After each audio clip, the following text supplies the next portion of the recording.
El ciclo que iniciamos hoy se llama El paso del cine mudo al sonoro.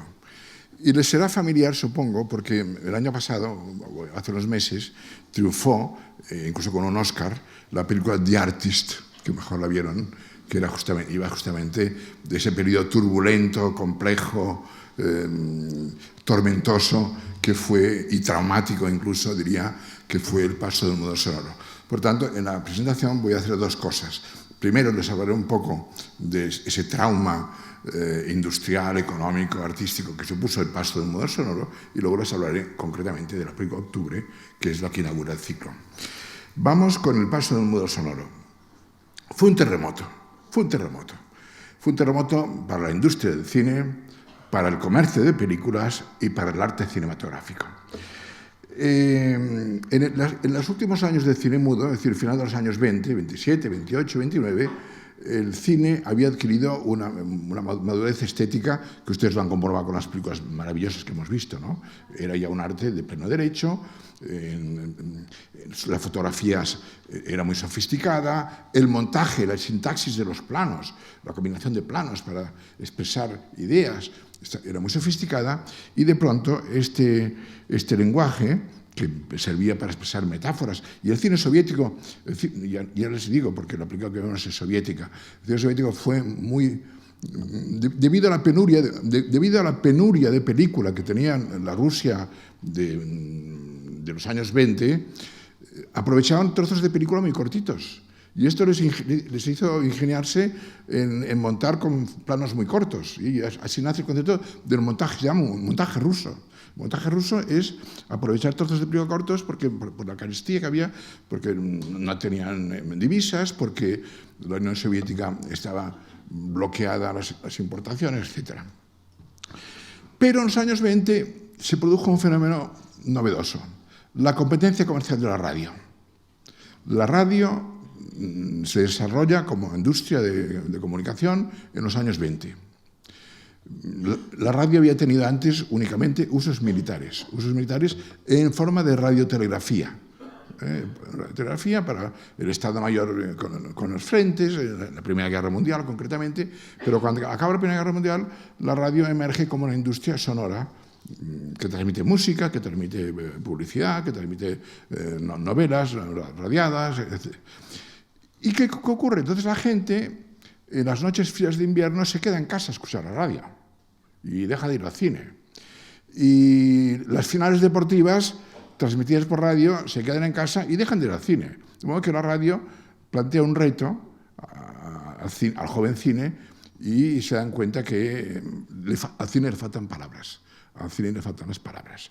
Y de hecho, aunque se habían hecho ya experiencias desde el principio del cine, desde el año 1905 o 6, se habían hecho ya experiencias de sincronizar discos de gramófono con películas. Pero eran experiencias muy efímeras que no cuajaron, ¿no? Y la primera película que realmente triunfó con sonido sincrónico de discos de gramófono y película fue El cantor de jazz, que se estrenó en Nueva York en octubre de 1927, que fue un éxito arrollador, y que dejaba atrás esa etapa de ensayos que había habido, sin futuro, ¿no?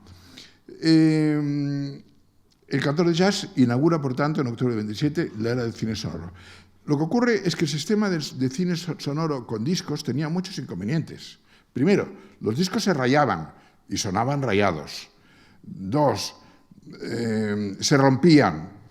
Los discos son frágiles, se rompen. Tres, si uno cortaba unos fotogramas de la película porque el vídeo se había deteriorado un poco, perdía la sincronía con el sonido. Ya no iban sincrónicos. Por lo tanto, el sistema de discos es un sistema exitoso en su inicio, pero imperfecto técnicamente. Y por eso, entre el año 27, octubre del 27, es cuando triunfa en Nueva York el cantor de jazz, y el año 30 se va abandonando el cine sonoro con discos y se incorpora una banda de sonido fotográfico en el borde paralelo a los fotogramas. Ustedes seguramente han visto alguna vez las películas y vean que hay una banda de sonido vertical paralelo a los fotogramas que es sonido fotográfico. Que ahí no hay problema de que se rompan ni de que suene mal, y es el sistema que se impone finalmente. Y de hecho, La Warner Bros., que fue la productora de la cantante de jazz, Samuel Warner, Warner Brothers, los hermanos Warner. Cuando Samuel Warner compra una emisora de radio en Los Ángeles, es cuando se le ocurre la idea de ponerse a trabajar en cine sonoro. Porque finalmente la tecnología de la radio, amplificadores, altavoces, válvulas, circuitos, es la misma tecnología que la de cine sonoro. Y es cuando él compra la emisora de radio en Los Ángeles que dice, vamos a aprovechar la tecnología, el micrófono, el altavoz, en fin, el mismo equipamiento que sirve para la radio, puede servir transformándolo para el cine sonoro. De modo que, de alguna manera, el cine sonoro es un subproducto derivado de la industria radiofónica, en cierta manera, ¿no? Pero eso supuso un terremoto, como he dicho antes, industrial, comercial, técnico, económico. Los estudios tuvieron que cambiarse. Los estudios hubo que insonorizar las paredes de los estudios para no oír lo que se estaba hablando en el otro lado de la pared. La iluminación en el cine mudo era por arco voltaico, y el arco voltaico hace un chisporroteo, hace la chispa. Y claro, si tienes el micrófono capta la chispa, oiga usted. Entonces hay que encerrar la cámara, se encierra en una cabina hermética, insonora, con lo cual la cámara no puede moverse, cámara paralítica, porque si no, si le quitas la funda, eso. Hubo que eliminar la iluminación por arco y poner bombillas de filamento, pero la de filamento tenía menos potencia que la de arco. Y además tenía el filamento tiene una unidad roja, que iba mal para la película. Por lo tanto, un montón de problemas de tipo técnico que hubo que ir solventando. Si ustedes han visto la película Cantando bajo la lluvia, estoy seguro que casi todos la han visto, justamente explica con mucha gracia los problemas del cine sonoro. Aquí hay una mosca revoloteando cerca del micrófono. ¡Paren el rodaje! Un zumbido. ¡Oh, el zumbido! ¿Qué pasa? Es que hay una mosca, un moscardón que está... Muchos problemas técnicos para que el cine sonoro se consolidase. Pero, en fin, hubo que insonorizar los estudios, hubo que equipar las salas de cine, de proyección, con altavoces, con amplificadores, con paredes que tuviesen materiales que no reverberasen. Eso ocurrió en las ciudades, pero no en los pueblos pequeños o en los cines de barrio. En los cines de barrio o pueblos seguían haciendo cine mudo, pero en los cines en la Gran Vía ya hacían películas sonoras. Hubo una etapa de gran confusión, como les digo, ¿no? Y para que se den una idea, si el cantante de jazz es del año 27 y es el que inaugura el cine sonoro, en España la primera película sonora es del 32, 5 años después. En la Unión Soviética, la última película muda se hace el año 34. En Japón se hace cine mudo hasta el año 36. Y en Japón por una razón muy interesante, porque había una tradición, los benshi, en el cine mudo había un comentador generalmente, ¿no? Un comentador que decía, fíjense cómo va a envenenar el conde a la condesa. Bueno. Y en Japón, en el teatro japonés tradicional, había la figura del benshi, que estaba al lado del escenario y comentaba la acción, ¿no? Y era tan popular el benshi, el comentador de películas, que el público se resistía a que desapareciese. Y por eso hasta el año 36 se rueda cine mudo en Japón. Y en Cuba la primera película sonora es del 37. Por lo tanto, vean ustedes, el amplio espectro no fue uniforme. Las grandes potencias sí, Estados Unidos, Alemania, las dos grandes patentes de cine sonoro primitivas fueron norteamericana y alemana. Y por extensión Inglaterra, que era un poco un primo hermano de Estados Unidos, y Francia, pero en fin, pero en España, como les digo, hasta el año 32 no se empieza a rodar películas sonoras. Por tanto, supuso un traumatismo. Otro problema, el problema de la libertad de montaje. En el cine mudo tú podías cortar por donde querías. En el cine sonoro los diálogos mandaban la longitud de los planos. Y por tanto, ya no eras libre de cortar por donde querías. El diálogo, la longitud de las palabras, determinaba dónde había que cortar. Con lo cual el cine perdió libertad creativa. Perdió libertad creativa en su sintaxis, en su capacidad de combinación de planos, ¿no? Otro fenómeno, las voces. Había actores y actrices guapísimos y guapísimas, pero que tenían una voz de cazalla, que era imposible. Expulsados del plató. No sé si recordarán ustedes, porque yo la presenté aquí, El demonio y la carne, con Greta Garbo. El actor que le acompañaba en la película, John Gilbert, que era su amante en la vida real, tenía voz de pito. Entonces, un galán romántico con voz de pito, pues no, pero no, oye usted, no. Y tuvo que abandonar el cine, pues tenía una voz inadecuada. O actores alemanes que estaban trabajando en Hollywood, actores alemanes, o suecos. La Garbo era sueca, consiguió pasar la prueba del micrófono, pero había actores alemanes como Emil Jannings, que era un famosísimo actor del Ángel Azul, tuvo que volver a Berlín porque hablaba un inglés pésimo, ¿no? Por tanto, vean ustedes el terremoto técnico, artístico, estético, industrial que supuso y se crea la palabra fonogenia. Teníamos la palabra fotogenia, pero se crea la palabra fonogenia. Hay voces fonogénicas y hay voces que no son fonogénicas. Y esto lo sabemos todos que escuchamos la radio o vemos televisión, ¿no? Y claro, ya apareció un nuevo Star System. Actores de teatro, acostumbrados a recitar, se pasan al cine. Por tanto, hay un terremoto.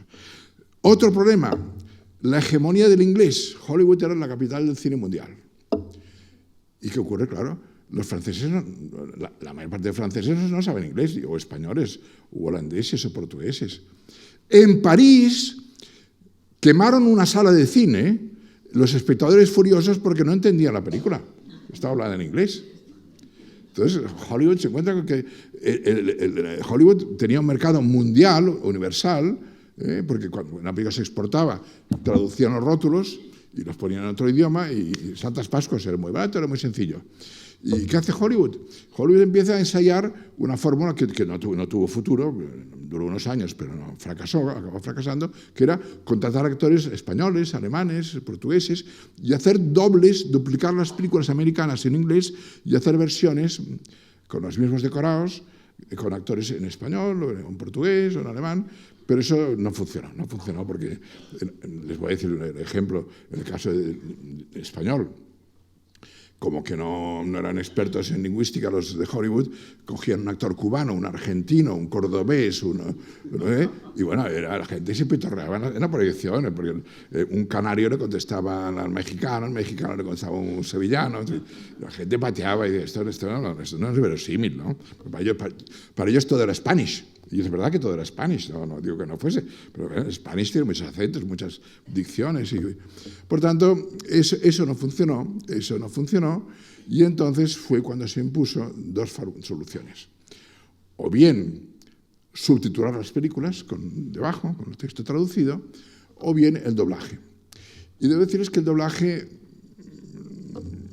ahora voy a ser un poco crudo, pero Dios que os por su nombre, fue un invento fascista, porque fue Mussolini quien en octubre del año 30, invocando razones patrióticas, ley de defensa de la lengua, ley de defensa de la lengua. Y en octubre del año 30, Mussolini impone la obligación de que las películas sean habladas en italiano. Y este mal ejemplo, que todavía nos dura, lo imita Adolf Hitler en el año 34, el alemán, lengua del imperio.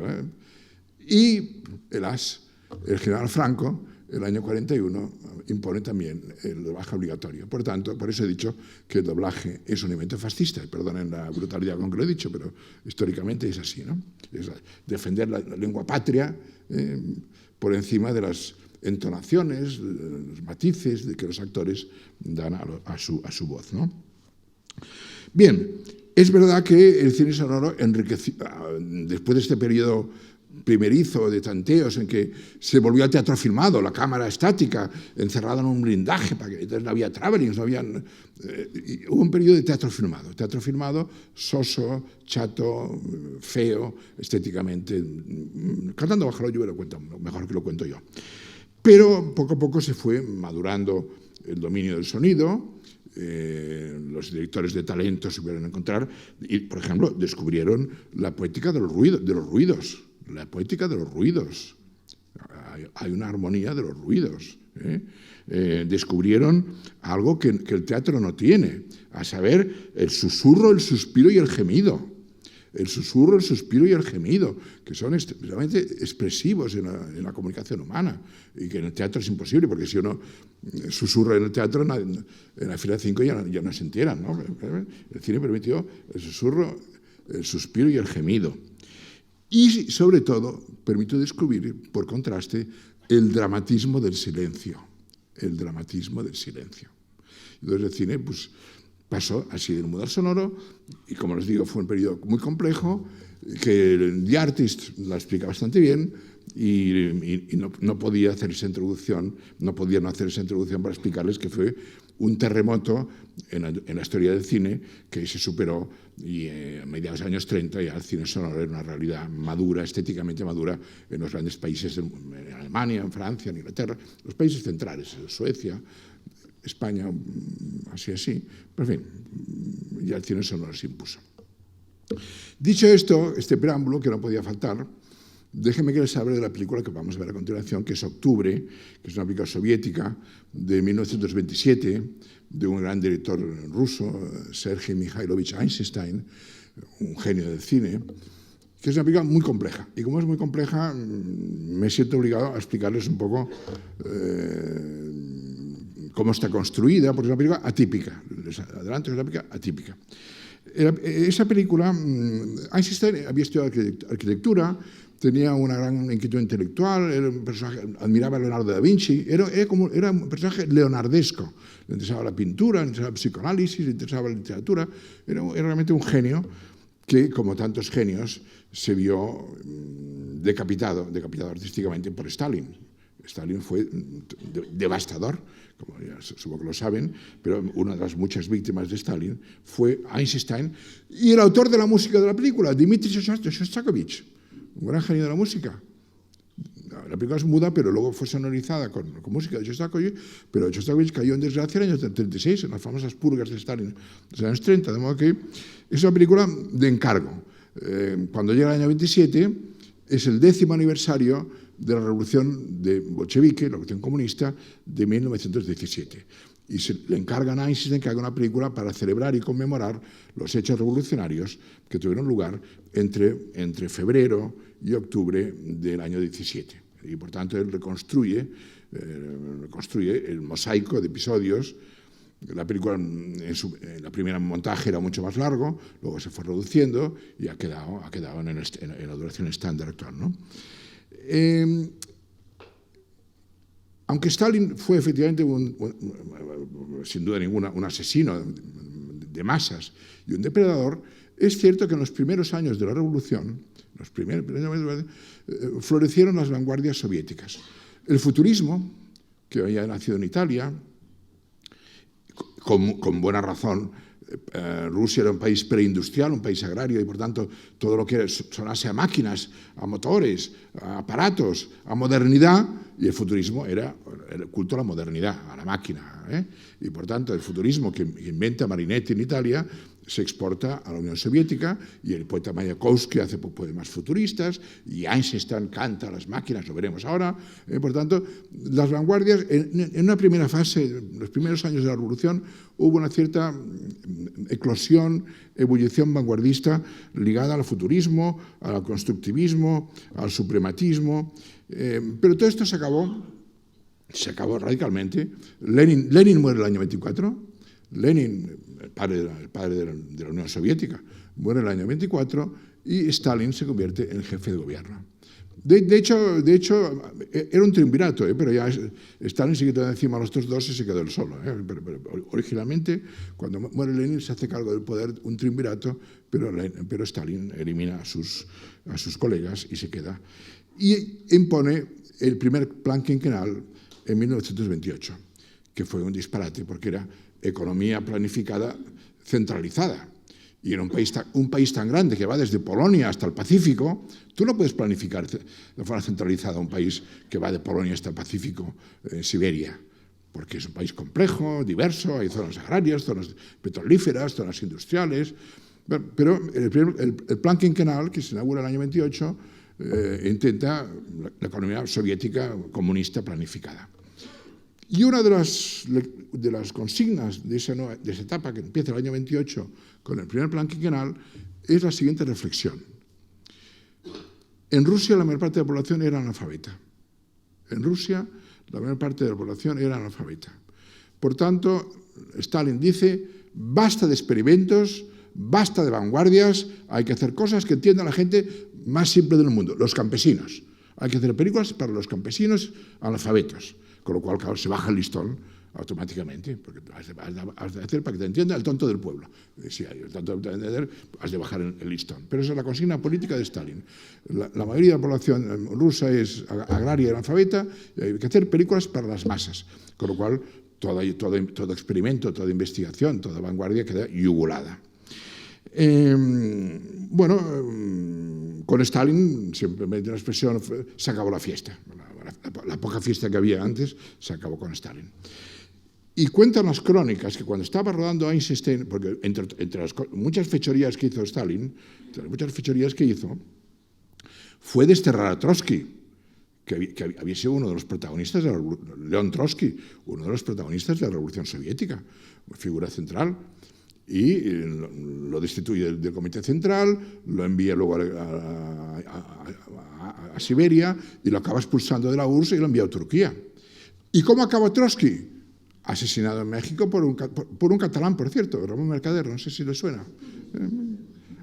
Stalin envía a un comunista catalán llamado Ramón Mercader, hermano de la actriz María Mercader, que no sé si a alguien le suena, casada con Vittorio de Sica, no sé si alguien me sigue, y Ramón Mercader, el año 42, con un piolet, asesina a Trotsky en su refugio en México, en Coyoacán.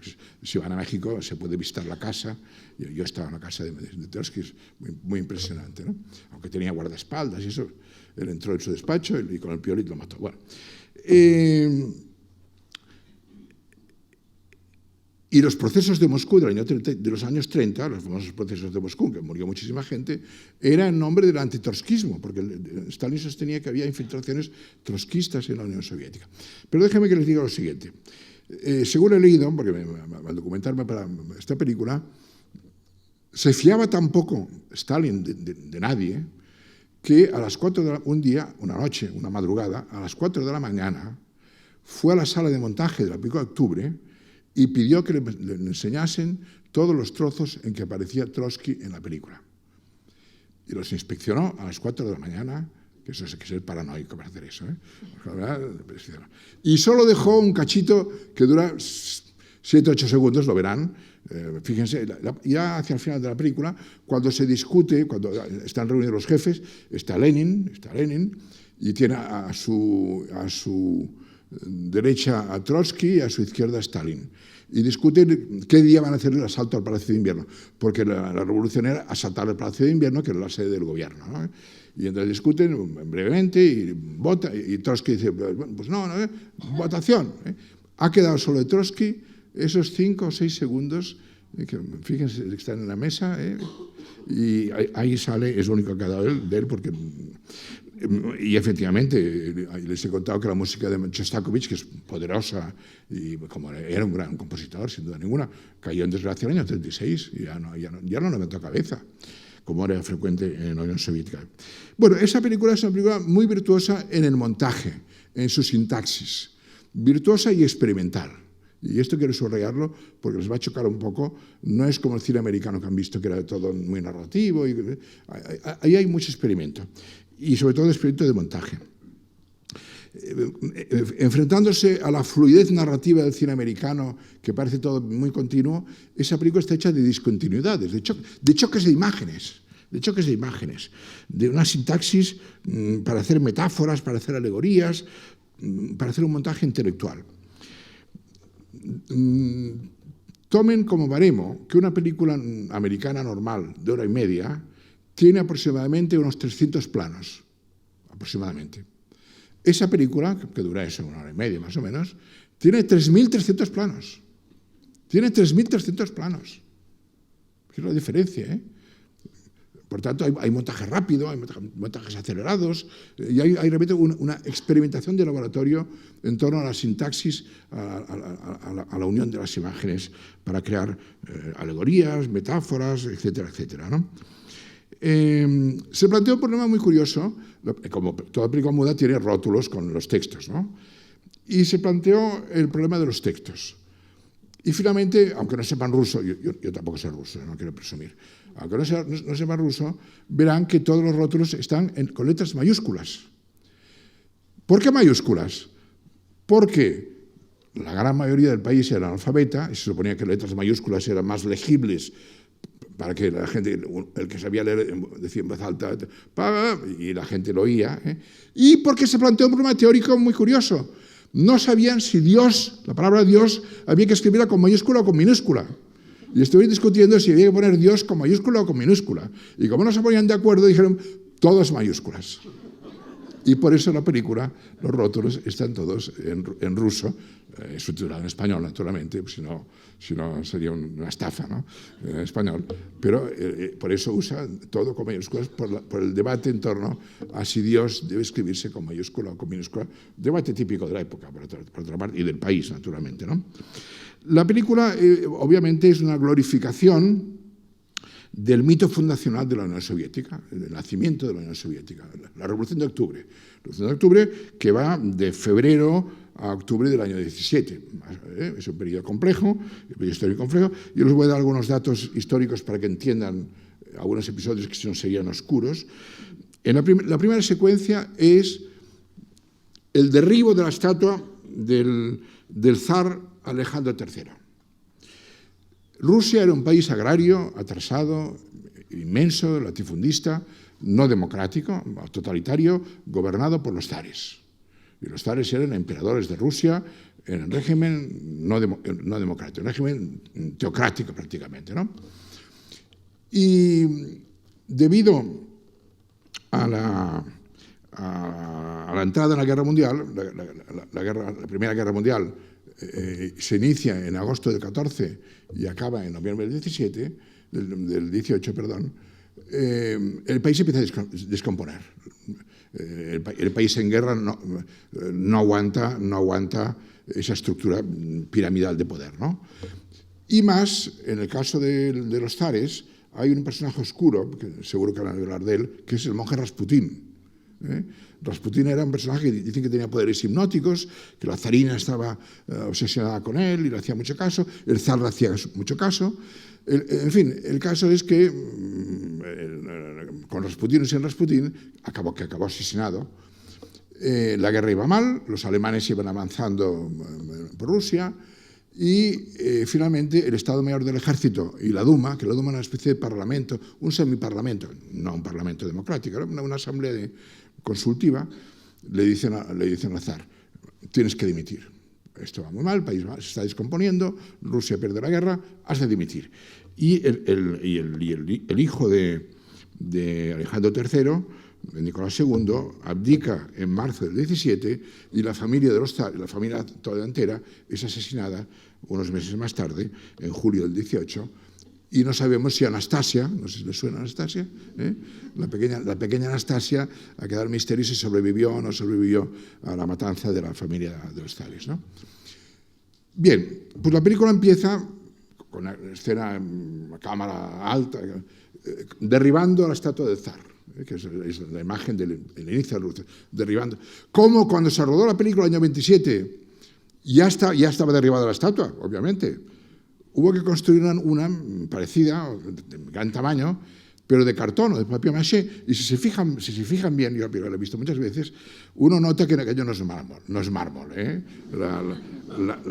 El derribo de la estatua del zar, que es la caída del régimen, de los zares, la parte por el todo, el derribo de la estatua, las cuerdas que estiran, y si se fijan bien, yo lo he visto muchas veces, notarán que no es mármol, que es más bien de cartón o de papier maché, esta cosa que es un poco semiblandita. Pero en fin, el derribo de la estatua del zar es la primera secuencia de la película, en donde vemos cómo se derriba.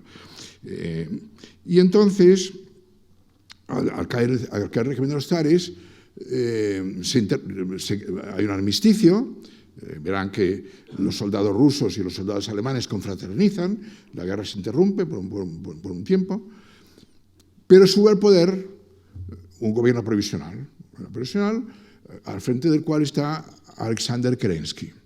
Alexander Kerensky era un hombre liberal,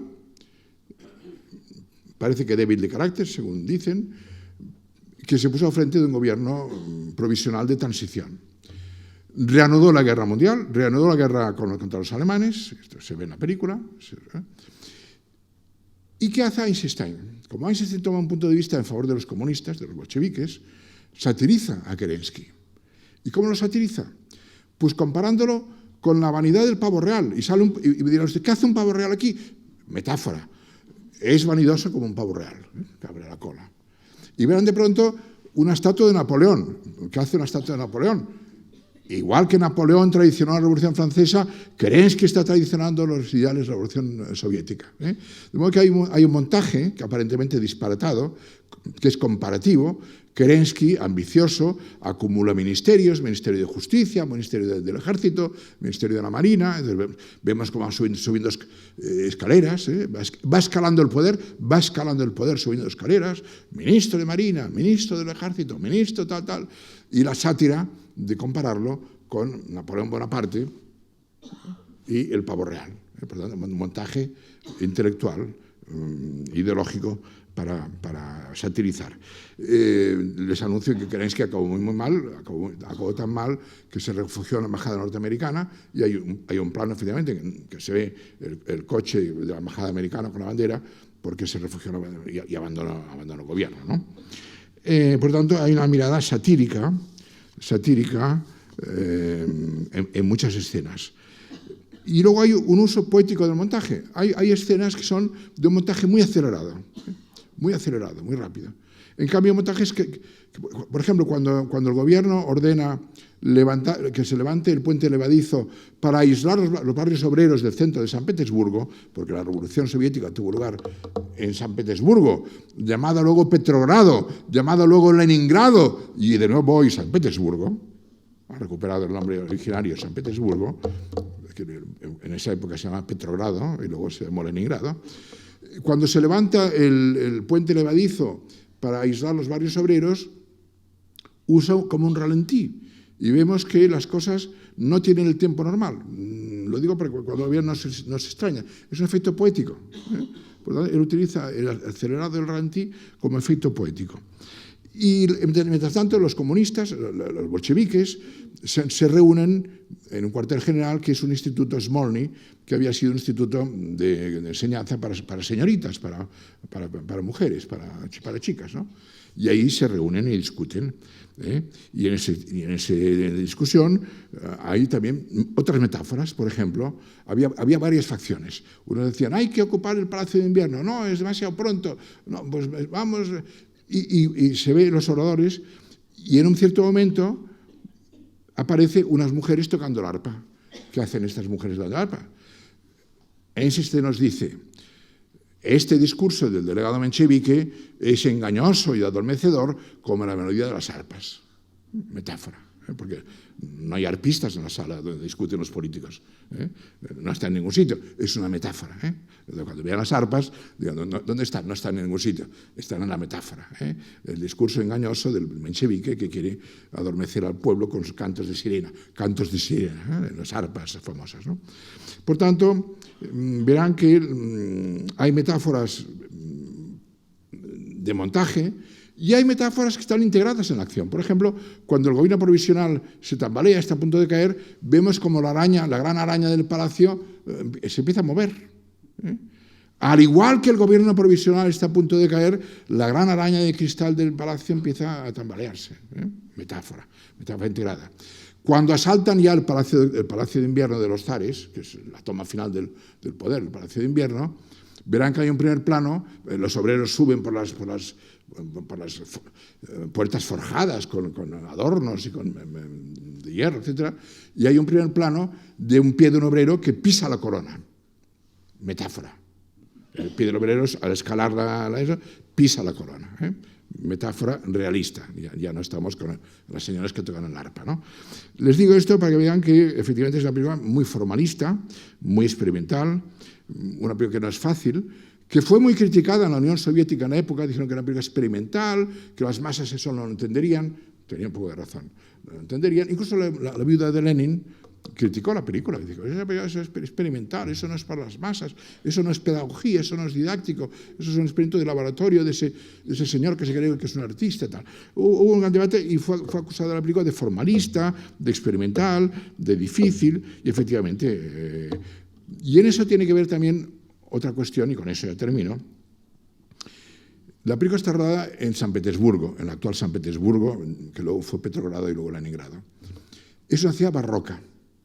Y la película es una obra de arte, una obra maestra de cine barroco, como el escenario urbano de San Petersburgo, como sus palacios. Yo no sé si ustedes han estado en San Petersburgo, si no han estado les recomiendo que vayan, pues es muy hermoso. Es una ciudad barroca, donde los zares iban a pasar el invierno, tenían un palacio, y ese barroquismo contamina la estética formal de Eisenstein, director. Y hace una película que efectivamente es una obra maestra absoluta, vibrante, aunque no hay que ser comunista para emocionarse con ella, con una acción trepidante, formalmente es una película perfecta, es una obra maestra redonda, pero efectivamente el tiempo ha dado la razón a Eisenstein y se lo ha quitado a Stalin y a los enemigos que acusaron a Eisenstein de hacer un cine fetichista, formalista para las élites intelectuales y no para las masas. Admiren ustedes esta película, que es una película que no es fácil de ver todos los días porque no se proyecta cada día cine soviético clásico, y espero que disfruten con ella. Muchas gracias.